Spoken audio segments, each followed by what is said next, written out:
এই পৃথিবীতে এক স্থান আছে। এই পৃথিবীতে এক স্থান আছে কবিতাটি লিখেছেন জীবন জীবনানন্দ দাশ।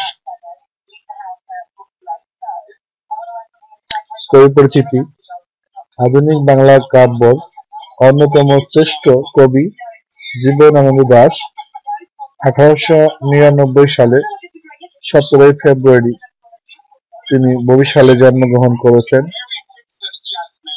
করেন। পিতা সত্যেন্দ্রনাথ দাশ ছিলেন বরিশাল ব্রজমোহন স্কুলের প্রধান শিক্ষক এবং মা কুসুম কুমারী দাশ ছিলেন সেকালের বিখ্যাত কবি। মায়ের কাছ থেকে তিনি কবিতা লেখার প্রেরণা লাভ করেছিলেন। স্বল্প সময়ের জন্য বিভিন্ন পেশা অবলম্বন করলেও মূলত ইংরেজি সাহিত্যের অধ্যাপক হিসেবে তিনি জীবন অতিবাহিত করেন। কবি জীবনানন্দ দাশ কবিতার সূক্ষ্ম ও গভীর অনুভবের এক জগৎ তৈরি করেন। বিশেষ করে গ্রাম বাংলার নিঃস্বর্গের যে ছবি তিনি এঁকেছেন, বাংলা সাহিত্যে তার তুলনা চলে না। সেই নিঃস্বর্গের সঙ্গে অনুভব ও বোধের বহুতর মাত্রা যুক্ত হয়ে তার হাতে অনন্য সাধারণ কবিতা শিল্প রচিত হয়েছে। এই অসাধারণ কাব্য বৈশিষ্ট্যকে রবীন্দ্রনাথ ঠাকুর চিত্ররূপময় বলে আখ্যায়িত করেছেন। এছাড়া ব্যক্তি মানুষের নিঃসঙ্গতা, আধুনিক জীবনের বিচিত্র যন্ত্রণা ও হাহাকার চিত্ররূপময় বলে আখ্যায়িত করেছেন। এছাড়া ব্যক্তি মানুষের নিঃসঙ্গতা, আধুনিক জীবনের বিচিত্র যন্ত্রণা, হাহাকার, সর্বোপরি জীবন ও জগতের রহস্য মহত্ত্ব সন্ধানে তিনি এক অপ্রতিম কবির ভাষা সৃষ্টি করেছেন। বুদ্ধদেব বসু এবং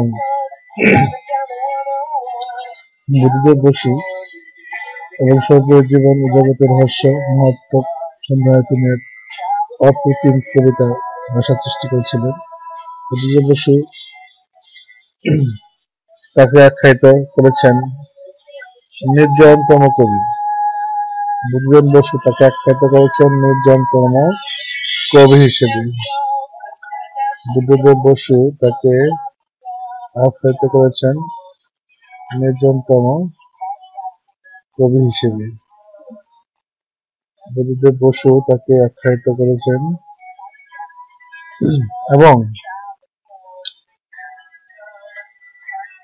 উপমা, চিত্রকল্প, প্রতীক, সৃজন, আলো আধারের ব্যবহার, রঙের ব্যবহার এবং অনুভবের বিচিত্র মহাযাত্রার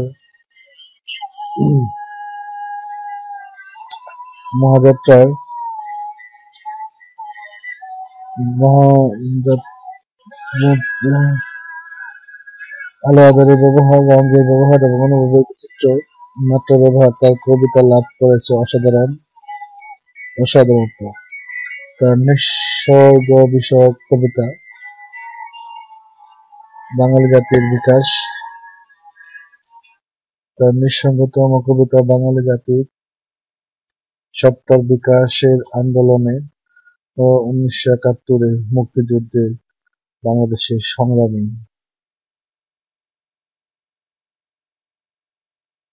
জনতাকে তীব্র ভাবে অনুপ্রাণিত করেছিল। কথাসাহিত্যিক ও প্রাবন্ধিক হিসেবে বাংলা সাহিত্যে তার বিশেষ স্থান রয়েছে। কথাসাহিত্যিক এবং প্রাবন্ধিক হিসেবে বাংলা সাহিত্যে তার বিশেষ স্থান রয়েছে।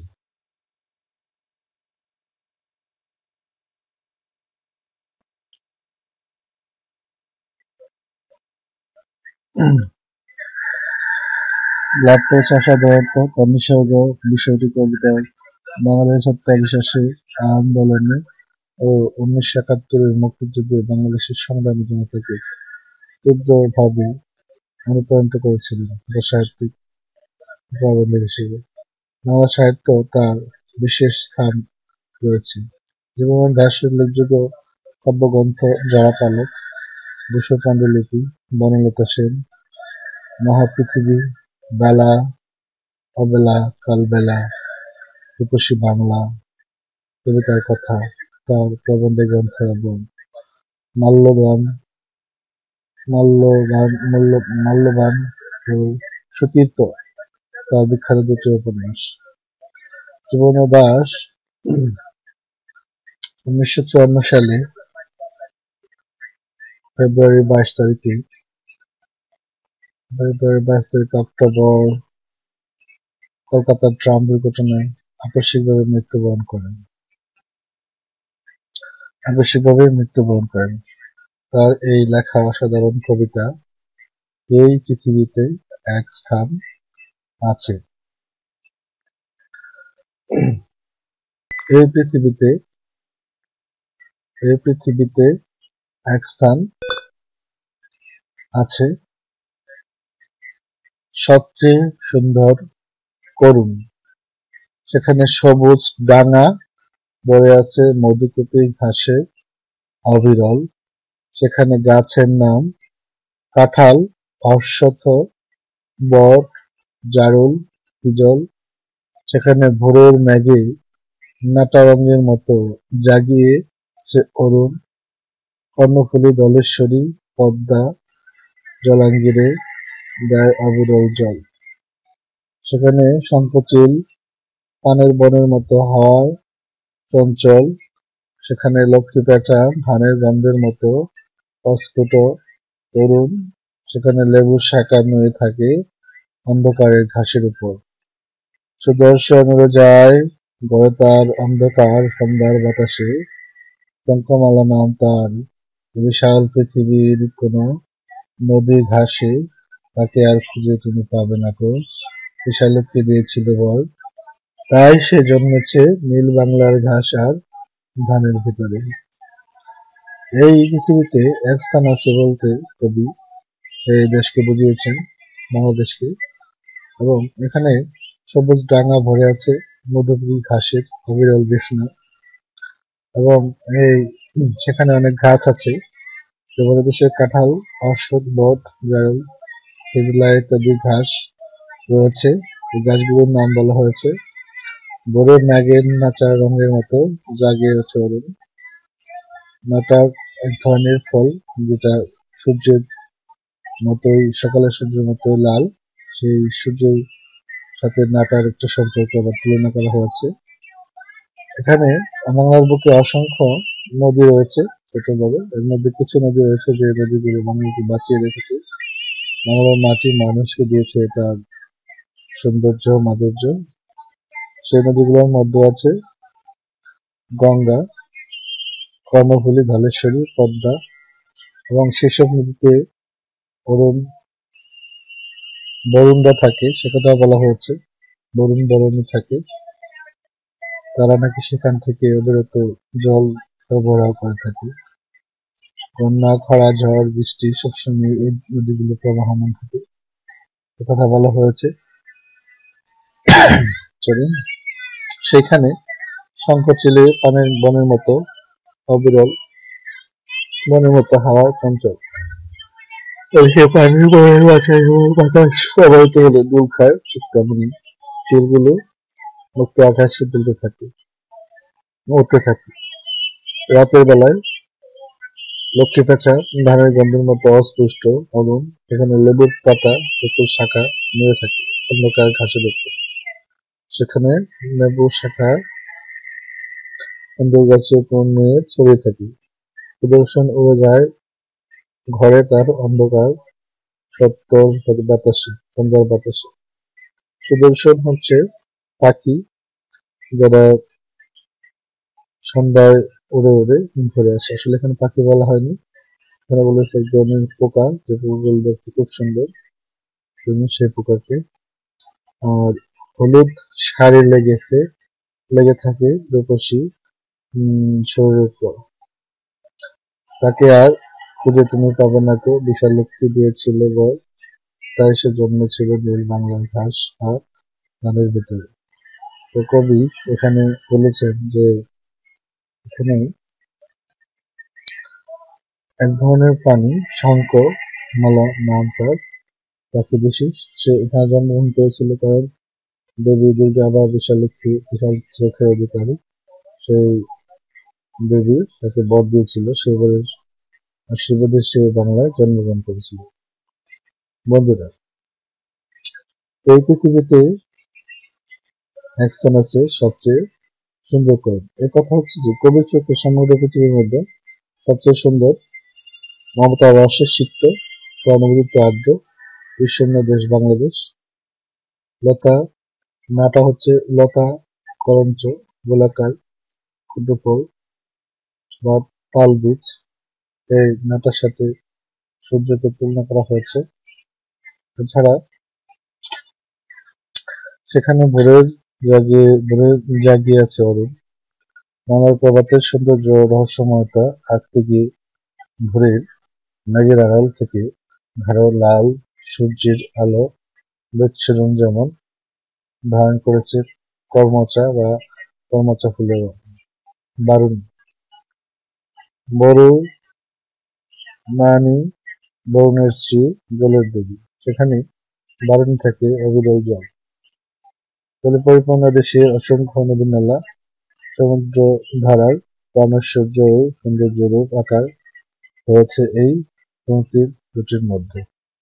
এখানে সঙ্গীতটির অস্পষ্ট অরুণ জীবন আর প্রকৃতির ঐক্য ও সংহতিতে বাংলাদেশ একাকার। প্রাণের বড় যে হাওয়ায় সে চঞ্চলতা জেগে ওঠে, সে চঞ্চলতা সম্প্রসারিত হয় দূর আকাশের শঙ্খচিলের ডানায়। আর মিষ্টি ও নিয়মান ধানের গন্ধের মতো লক্ষ্মী পেঁচাও মিলেমিশে থাকে প্রকৃতির একান্ত পরিবেষ্টনীতে। পেশালক্ষ্মী যে রমণীর চোখ আয়ত ও টানা, এখানে আয়তলোচনা দেবী দুর্গার কথা বলা হয়েছে। সুদর্শন এক ধরনের পোকা, মর, এখানে আশীর্বাদ অর্থে ব্যবহৃত। এই কবিতাটির পরিচিতি আরো সহজভাবে বোঝার জন্য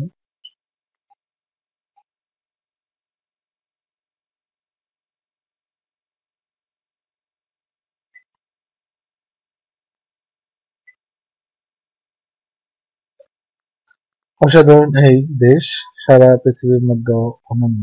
প্রাকৃতিক সৌন্দর্যের এমন নীলভূমি পৃথিবীর কোথাও নেই। অসংখ্য ক্ষুদ্র বৃক্ষ গুল্ম ছড়িয়েছে এদেশের জনপদে অরণ্যে। বদকুপি, কাঁঠাল, অশ্বত্থ, বট, জারুল, হিজল তাদেরই কোনটির নাম। এদেশের পূর্ব আকাশে যখন সূর্য ওঠে, মেঘের আড়াল থেকে তার রং হয় করঞ্চা রঙের।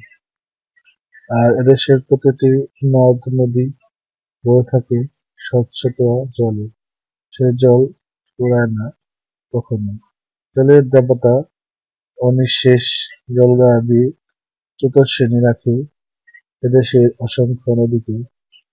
প্রকৃতি আর প্রাণীকুলের বন্ধনে গড়ে উঠেছে চির অবিচ্ছেদ্য এক সংহতি। তাই হাওয়া যখন পানের বনে চঞ্চলতা জাগায়, তখন দূর আকাশের শঙ্খচিল যেন চঞ্চল হয়ে ওঠে। আর ধানের গন্ধের মতো অস্পষ্ট লক্ষ্মী পেঁচাও মিশে থাকে প্রকৃতির গভীরে। অন্ধকারের বিচিত্র রূপ কবি এ দেশে অন্ধকার ঘাসের উপর নেড়ে থাকে লেবু শাখা, কিংবা অন্ধকারের সন্ধ্যা বাতাসে সুদর্শন বয়ে যায়। জন্ম দেয় শঙ্খমালা নামের এক রূপসী নারীর হলুদ শাড়ির বর্ণশোভা।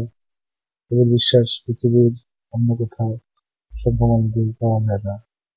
কেননা বিশালক্ষী বর দিয়েছিল বলেই নইল সহজে নেশা বাংলার প্রকৃতির মধ্যে এই অনুপম সৌন্দর্যের সৃষ্টি হয়েছে শঙ্খমালা দিয়ে। এই ছিল আজকের কবিতা। এখানে সুদর্শন বলতে এক ধরনের পোকা, যদিও এটি পাখি বলে ধারণা করা হয় নাকি, বা হচ্ছে এবার আশীর্বাদ। এখানে শঙ্খচিল অস্পষ্ট তরুণ। জীবন আর প্রকৃতির বৈচিত্র্য সংহতি আমাদের এখানকার প্রাণের বড় যে হাওয়া যে চঞ্চলতা যে করছে সেই চঞ্চলতা নিয়মন ধানের গন্ধে লক্ষ্মী পেঁচাও মেলামেশা থাকে প্রকৃতির একান্ত পড়াশোনা থেকে বাংলার প্রভাতের সৌন্দর্য রহস্যময়িত আঁকতে গিয়ে দূরের মেঘের আড়াল থেকে গাঢ় লাল রঙের আলো বিচ্ছ যে যে ধারণ করেছে কর্মচা আর কর্মচা ফুলের রং সেখানে ঘুরে যে জাগিয়েছে অরণ বন্ধুরা এই আলোচনাটি বারবার শুনুন তাহলে আপনাদেরকে এই কবিতাটি সম্পর্কে পরিপূর্ণ ধারণা হবে এবং যে কোনো প্রশ্নের উত্তর করতে পারবেন আশা করি তো বরাবরের মতোই যারা কবিতা ভালোবাসেন যারা বাংলা ভালোবাসেন যারা এরকম টিউটোরিয়াল ভালোবাসেন তারা সাবস্ক্রাইব করুন এবং বাংলা ভাষার চর্চা করুন থ্যাংক ইউ ভেরি মাচ আল্লাহ হাফিজ